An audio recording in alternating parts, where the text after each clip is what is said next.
Nika Community Media, amplifying voices of the grassroots communities. Today, our 7th day of September 2020. 6th day of September 2020. We have come together. We have several groups here. One, we have Fast Action Group, Business Community. We have Sauti ya Wanawake. We have Kenya Transporters Association. We have Haki Africa. We have Mombasa Youth Assembly.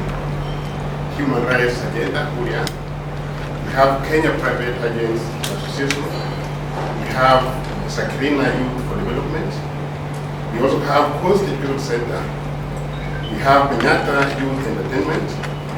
We have Justice, Humanity, Dignity. We have Institute of Land, Governance and Human Rights. We have Human Development Agenda. We have our Sisters for Justice. And then we have Uhaki Usawa Organization. And last we have Taita Taveta Consultative Forum.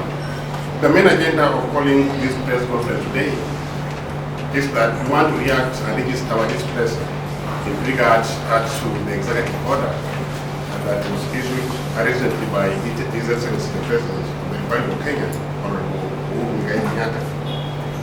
The executive order that was given by His Excellency is now going to put many parastatals. We have KPA, KRC, ICD, KBC are together under the leadership of KTLN, that is Kenya Transport Logistics and Network. We are here to register this person in regard to this action, because what we know is that whenever a parastatal is established, there must be an act of parliament that establishes such creation of any public agency or any government agency. For instance, we have Cap 391, which creates or establishes the authority of KPA. So it was an act that was passed by Parliament establishing KPA as an authority. We also have a KRC under Cap 397. We also have KDC, Cap 445, and we also have KPC that was established under Cap 486. When we look at these parastatals, we will say that the move by His Excellency, President of the Republic of Kenya, is to protect non-performing parastatals. When you look at this group, KPA is the major performing parastatal. But when you look at the other agencies that have been brought in are not performing. KRC is not performing. Neither is the KPC. These are agencies that are not generating income as compared to KPA.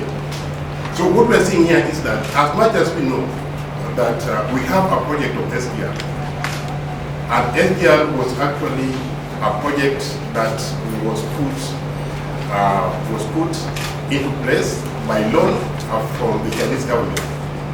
And the Kenyan government is still owing the Chinese government. So this move is to make sure that whatever is gotten from KPA as a revenue will be used directly to pay off the Chinese government. Because now it will be one entity. So the entity will be paying directly, and it won't be seen like KPA paying. But in the other sense, if you look at it, you will see that it's KPA paying. Because when you look at all these government agencies, the most strongest agency here is KPA. So we are saying that we are not happy with the move that the president has made, because this is something that is going to haunt the whole republic, and it's going to haunt the coastal region, because KPA is seen as the most income generating agency within the coast. But in the event that now it has been taken to join other agencies, then it means the locals or the region will not have any say over KPA. So most of the resources that are from KPA will now be distributed to other parts of the country. What we are saying here is that there is no public consultation, and this against the law. Because if the president wanted to create KGLN, then you would have gone to the parliament so that people discuss it, so that an act establishing would be actually passed in the house. Yes. But you cannot do a serious institution like this that is overseeing the performances of over 4 parastatals without an act of parliament, simply because of an executive order. Executive orders are for small curfews of corona. It's not for serious institutions like this. So we are telling the President of the Republic of Kenya that this is something that we are taking, and we are saying we are going to make a lot of noise regarding this, and we are going to protect KPA, and we are not going to allow KPA into this kind of matter. And aside tomorrow they will start signing the documents. We will be there and we will make noise. We will tell them not to sign this. So we are, the information we are sending to the President is that this one is not right. We have got several institutions. We even have Tea Development Authority of Kenya. Why couldn't they merge KPC and Tea Development Authority of Kenya? Why would KPA be the first one to be merged with others? A performing institution merged with non-performing institutions. Where on earth? So what we are saying, that the message we are sending the government is that Mombasa as a city and Coast as a region, we only have one parastatal that makes our livelihood better, and with KPA. At the moment it's merged with other parastatals, no single coin will be actually seen circulating in Coast as a region. So my take is that we will reject it, we go to the street to reject this, because Mombasa port is where we pick up cargo. Most of the cargo that lands at the port, you know, from foreign places, they land at the port and they will pick cargo from the port. Now what happens is that the decision-making would be slowed. For instance, now the port board of governance and even the port senior management can sit down and make a decision, as we speak now, and make a decision that will facilitate quick cargo pickup from the port. But when it joins KTLN, then it means people have to sit down, a lot of consultation, and things will be slowed down. This one will be slowed down. No making proper decision will come in time. So what we're seeing is that the services in port will really deteriorate. It will go down because decision making will take a longer time. The MD of Kenya Ports Authority will not even have a say. The board of governance of KP will not have a say. So even if there is a serious issue that needs to be intervened, it cannot work unless these other entities are consulted. So what we are seeing is that KPA is on the verge of decay, and I'm saying KPA is going to collapse, because now this is a clear way that even the Chinese will come and take over the leadership of KPA. This is what we are seeing. So what we are saying is that the contracts were signed, KPA is the guarantor, but now as a catch, they have brought KPA into this, so that the payment will be made without anybody detecting that payment are being made with Chinese government. We would want the Railways Corporation to pay, because the SER is their asset. Let them pay for it. Likewise to KPA, they also have their own things to do. So we don't want a situation where there are entities that are created just an executive order with no proper lawmaking. I know all the laws and all the acts that creates or establishes the agencies, government agencies must go to the parliament. This one did not go to the parliament. So this is against the law and we are against that. So we are going to read a statement, joint statement that is made today, condemning the same thing, and then later on we also have people's member state. Thank you.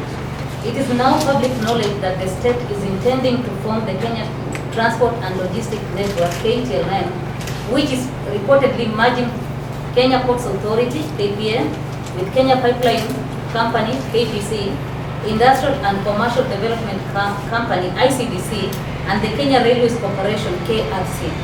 This proposed merger will eventually mean the control of operations and management of KPA will rest with KTLN, in effect, the ICDC board. The merger will also mean that KPA Managing Director, MD, will be recruited and appointed by ICDC, which will mean the KPA board will not be in control of the MD nor the management of KPA.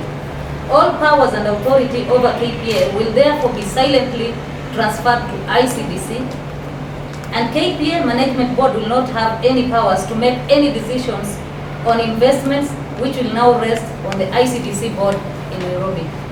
Noting that KPA is the most stable financially, this merger will mean KPA will subsidize the other partners in the merger, including KRC, which is owed billions from the SGR bill. The KPA funds will no longer be used in port development and efficiency improvements to meet international competitive standards like other ports.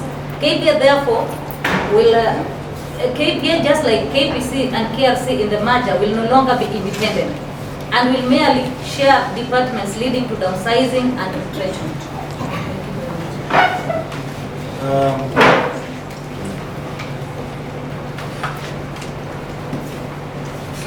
Thank you very much. Nitajaribu kuchanganya ndimi because this is an issue ambayo we have been talking about for years now.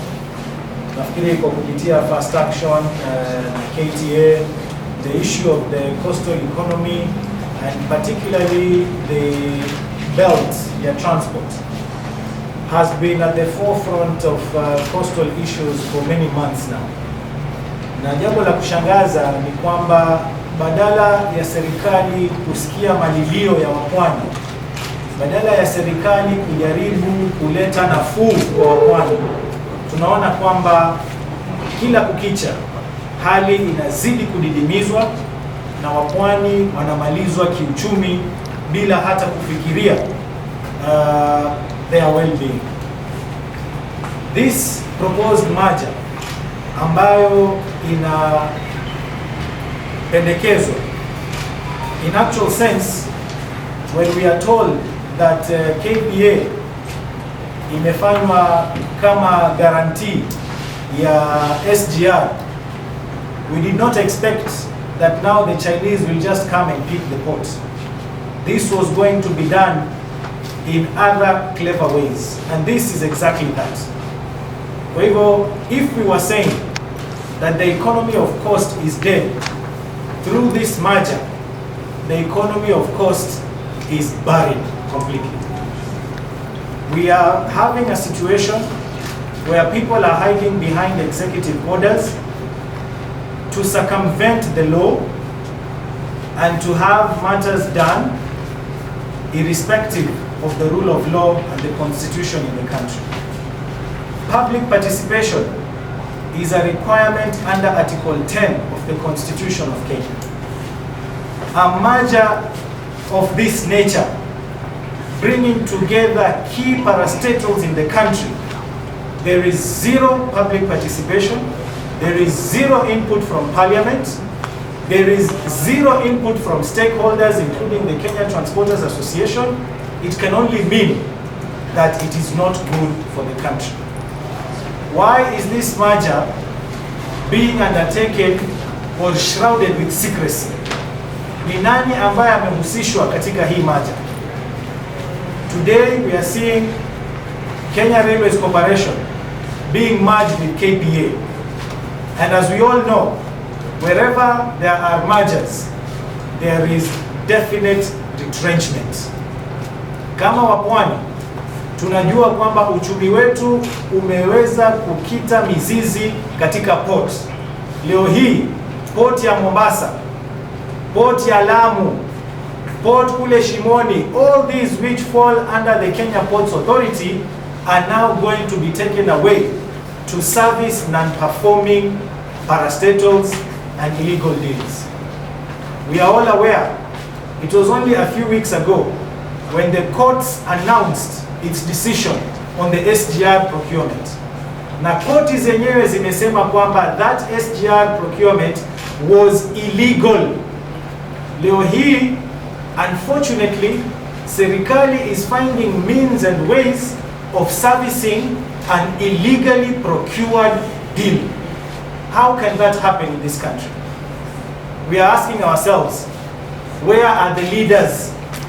Why are we allowing these things to happen? As a people, we must stand up, we must ask questions, and we want to see transparency in this deal. KPA, KPC, KRC, and ICDC have stakeholders. We want to know what is happening behind the curtains. And we are saying this in very clear terms.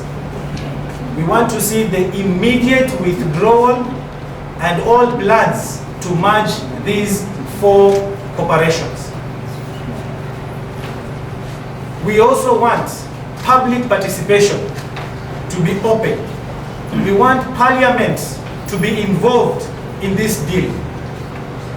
We want the people, particularly the coastal communities, who are the major losers in this merger. We want to know what is planned for us. We cannot always continue crying that our economy is being killed deliberately, and then no one is listening to us. Our cries are falling on deaf ears. We want to see action, failure to which tutaonana kotini ama tutaonana barabarani. It is our constitutional right to use the courts and to go to the streets. And if we've been given those rights by the Constitution, we assure you, we will exercise those rights.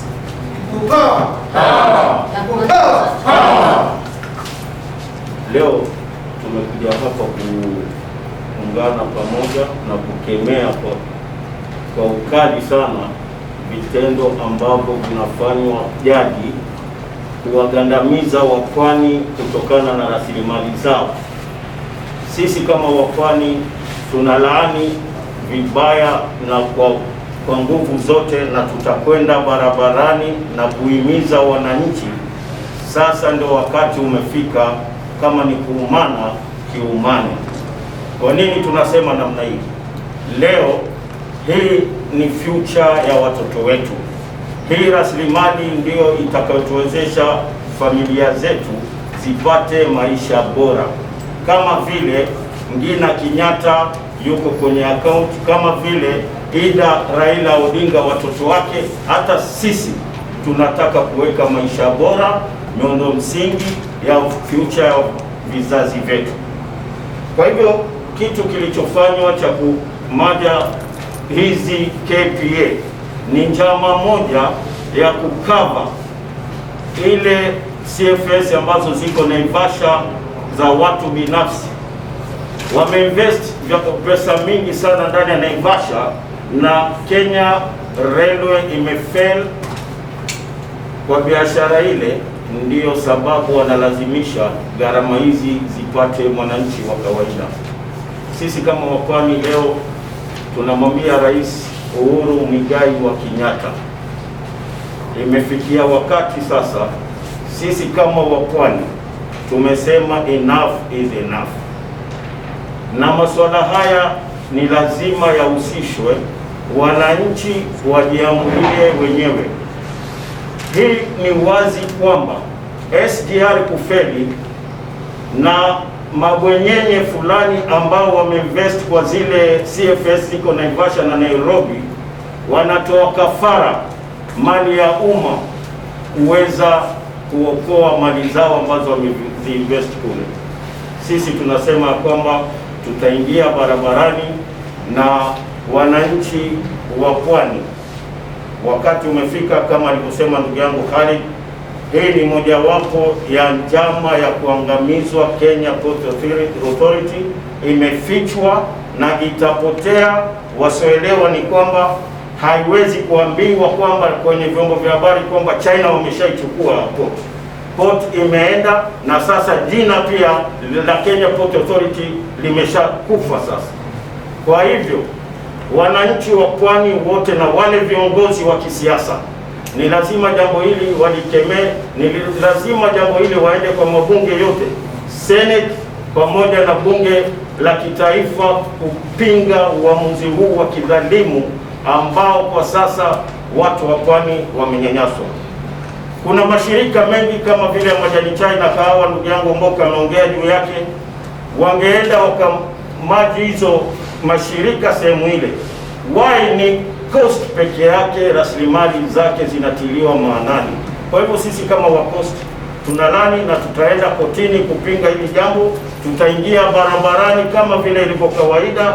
Jambo la muhimu ni wananchi sasa waamke, wa pwani na wajitokeze kupinga udhalimu huu ambao tumegandamizwa miaka mingi. Mimi naweza kusema hii ni mitindo yao ya kunyakua na kubadilisha majina kufanya ni mali binafsi, sababu hata jina Kenya liligrabiwa na likaitwa Kenyatta, mwisho ikatiwa ta. Tujue hiyo. Kwa hivyo wananchi, sisi ni sasa wakati umefika. Kama mimi nitajitoa kafara kwa sababu ya future ya mtoto wangu, potelea mbali tutajitoa makafara, lakini haki isimame. People power, people power. Tutahakikisha tutamaliza. Kwani pamoja na safari hii nataka niseme kitu moja. Slogan ambayo tutaitumia sasa ni fagia wote.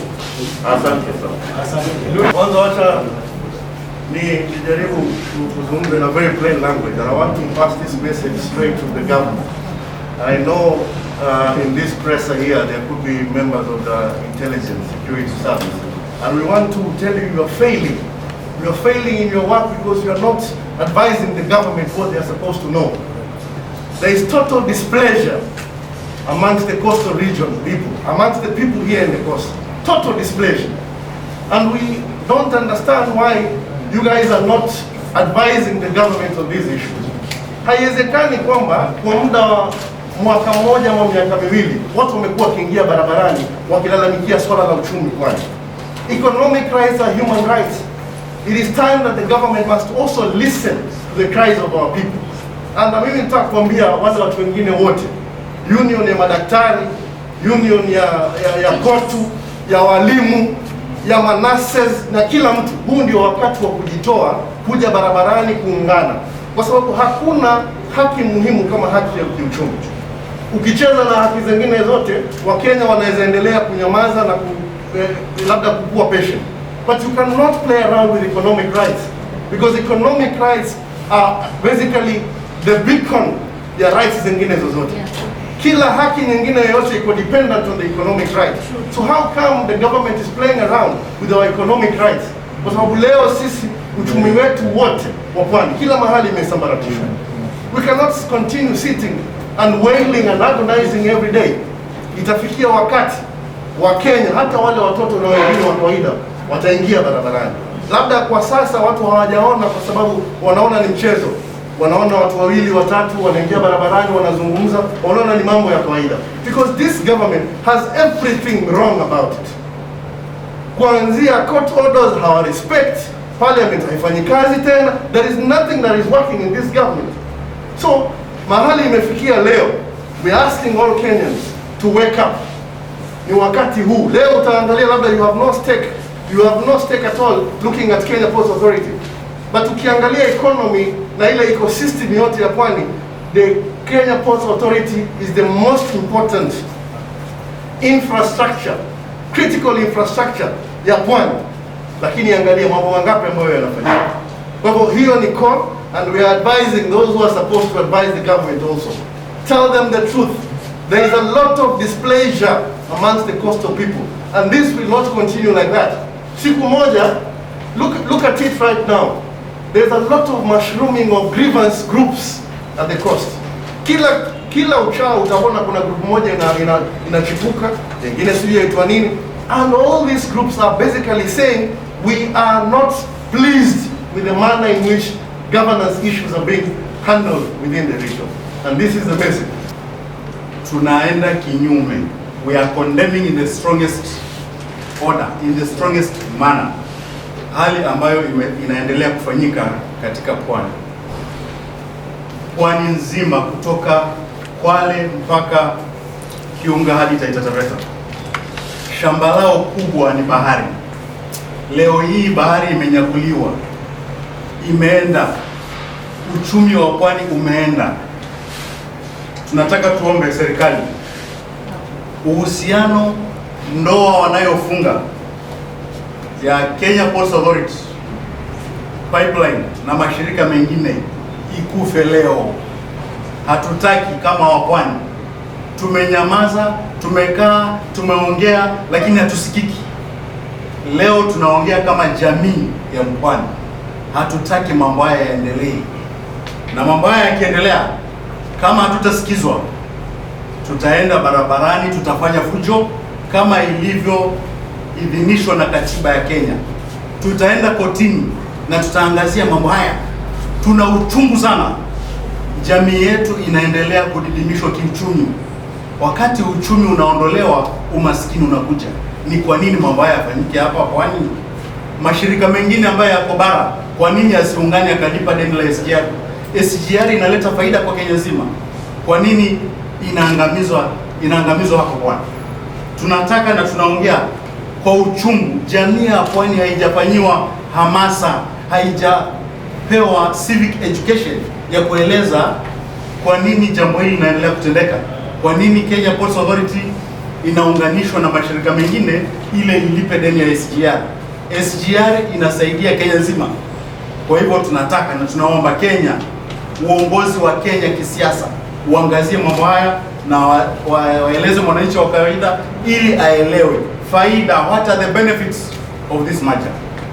If we clearly define the benefits of the merger kwa mwananchi wa kawaida, we have no problem. But mambo haya yanafanyika kisiri, ndio maana tunasema ndoa hiyo si halali, hatuitaki. Kwa hivyo tunasema kwamba tutaenda barabarani na tutaenda kotini kustopisha ama kuachana na hiyo ndoa ifutwe. Pia we are calling upon the international convention. Haki ya binadamu ni sawa ulimwengu mzima. Kwa hivyo tunaomba nchi zingine za nje, other international communities, ziangalie na ziangazie jambo hili ili mwananchi wa Kenya, mwananchi wa Pwani asaidike. Mimi ni baharia na bandari katika ubaharia ni safe home, ni sehemu baharia iwapata hifadhi. Hifadhi gani? Hifadhi ya amani, hifadhi ya kulea watoto, hifadhi ya uchumi, hifadhi ya kujenga nchi, hifadhi ya kuchangia uchumi wa nchi.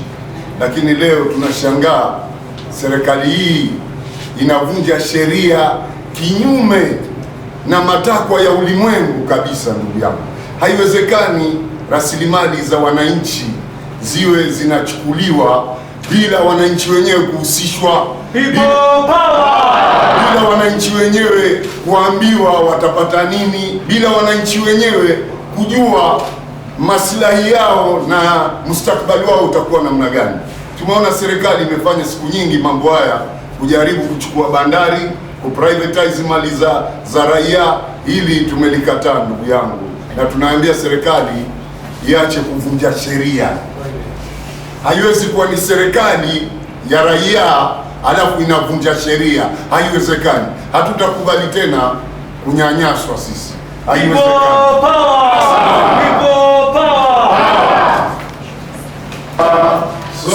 Solidarity forever, for the bond makes us strong. Solidarity forever, solidarity forever, solidarity forever, for the bond makes us strong.